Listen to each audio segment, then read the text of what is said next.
je voulais faire un petit commentaire à propos de la nouvelle de la démission du pape Benoît XVI. Ça fait couler beaucoup d'encre, et au fond c'est pour chaque chrétien, et je suis un chrétien moyennement pratiquant, mais qui a gardé la foi de son enfance et de son adolescence, et je continue de croire aux valeurs du christianisme. Et au fond, je sens dans l'Église, sans excès ni bigoterie, mais néanmoins membre de la communauté des croyants. Et à propos de cette démission, et surtout de l'intervention du pape, après l'annonce de sa démission, sur le sentiment qu'il avait des conséquences qu'il a jugées parfois néfastes du Concile Vatican II. Je voulais dire que, comme beaucoup de gens qui avaient été élevés dans l'enfance ou dans l'adolescence, à l'époque d'avant le Concile de 1962-1965, c'est-à-dire sur ce qu'on appelait la liturgie du rite de Saint Pie V de la messe, par exemple. J'ai été, comme beaucoup de chrétiens, un peu étonné, un petit peu désorienté, lorsqu'après le Concile, on assistait à une espèce d'anarchie dans la manière dont les prêtres disaient la messe. Alors, sans doute, les instructions leur avaient été données par leurs évêques, mais ils adaptaient un peu en fonction de leurs besoins, de la nécessité du public auquel ils s'adressaient aussi. De sorte que si moi-même j'avais trouvé une paroisse, disons, un peu plus traditionnelle, et il m'arrivait d'aller dans des paroisses où j'étais absolument ahuri de constater que les églises s'étaient vidées de l'ensemble des statues ou des objets de culte qui étaient autrefois, d'ailleurs au risque de perdre une grande partie du patrimoine de ces églises, qui a été des fois cédé à des antiquaires dans des conditions plus ou moins bonnes. Parce que ces braves curés, finalement, avaient pensé que c'était dépassé et qu'il fallait adopter la rigueur un petit peu protestante des églises, comme les temples. Et puis alors, au fond, quand on avait été habitué à la messe en latin, cette perte de l'universalité du latin, j'avais subi un petit peu comme un dommage, parce que quand on voyageait, quel que soit le pays où on allait, on pouvait suivre la messe, puisqu'on connaissait la liturgie en latin. Là, on était obligé d'apprendre la langue du pays, et en français, il y avait en plus des changements dans les textes, ça me paraissait un petit peu moins bien. J'ai même été tenté, au fond, comme beaucoup de chrétiens, de tomber dans le traditionnalisme et d'aller me réfugier dans une de ces églises traditionnelles qui ont fleuri sous l'égide de feu Monseigneur Lefebvre, l'ancien archevêque de Dakar, qui avait créé une sorte d'église parallèle qui dure encore, ou qui a duré en tout cas pendant un bon moment, jusqu'à ce qu'il se rapproche finalement des autorités catholiques et du Vatican, et que cette communauté, disons, intégristes s'intègre peu à peu dans l'Église catholique, d'autant plus que les deux papes, et surtout celui-ci, Benoît XVI, avaient un peu ouvert les bras, étant donné qu'ils partageaient par certains côtés les réserves qui avaient été émises à propos de Vatican II. Et puis finalement, en y réfléchissant bien, j'ai trouvé que la nouvelle liturgie était quand même mieux. D'abord, elle était dans la langue des pays, ce qui était mieux pour les croyants. Tout le monde ne faisait pas du latin, et on en faisait d'ailleurs de moins en moins, c'était d'autant plus difficile. Et puis également, il faut bien dire, elle a rééquilibré les choses en introduisant ou en mettant l'accent sur la partie de l'Ancien Testament, des textes qui sont la première lecture de la messe, des textes sacrés qui sont souvent pris dans l'Ancien Testament, où on parle de la Genèse, du Deutéronome, de l'Exode, et ce sont des textes qui nous rapprochent en quelque sorte de nos amis juifs qui n'avaient pas toujours été bien traités par les chrétiens, et à qui des reproches étaient faits. Et d'ailleurs, le Concile Vatican II avait un petit peu éclairci les choses et opéré ce rapprochement entre juifs et chrétiens qui, je crois, finalement, a été une bonne chose. Et peu à peu, les choses se sont calmées. Les réformes qui ont été faites ensuite ont toutes été faites dans le sens d'un retour un peu à une certaine tradition. Cela dit, je suis comme tous les chrétiens, je me pose des questions. Pourquoi est-ce qu'on est chrétien ? Eh bien, on est chrétien à cause d'un personnage qui est Jésus de Nazareth. je ne donnerai pas d'autre qualification parce que c'est sujet à polémique.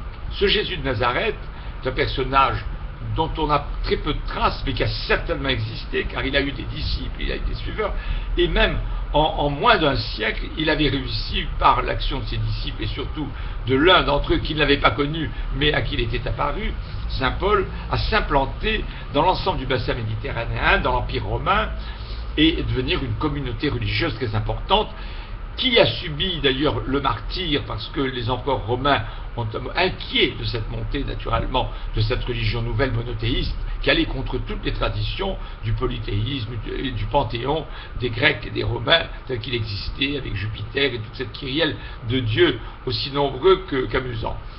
Et ces persécutions, d'ailleurs, ont été une des raisons, finalement, de la montée d'une foi très intense et ce martyre a créé, en quelque sorte, cette première église cachée, mais d'autant plus forte. Et puis, après ces persécutions, au IVe siècle, l'empereur Constantin se fait chrétien. Voilà que tout l'empire devient chrétien.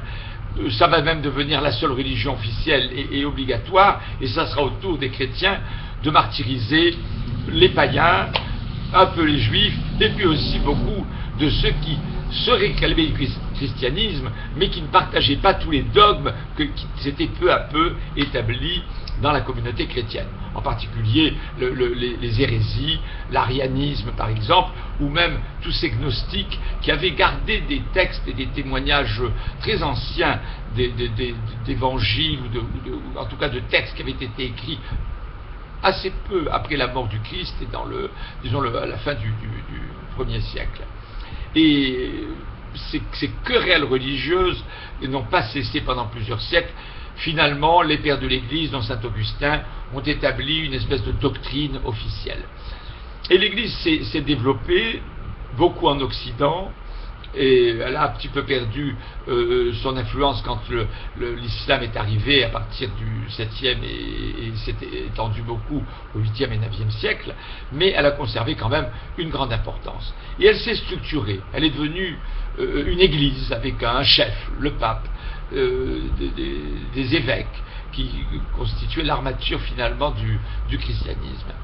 Et comme toutes les pensées dominantes, elle s'est sclérosée un petit peu. Elle a d'abord été très hypocrite parce qu'elle a toléré énormément de déviations par rapport à certains dogmes. Elle s'est montrée sévère, y compris avec les humbles, trop tolérante avec les riches ou avec les nobles ou les puissants.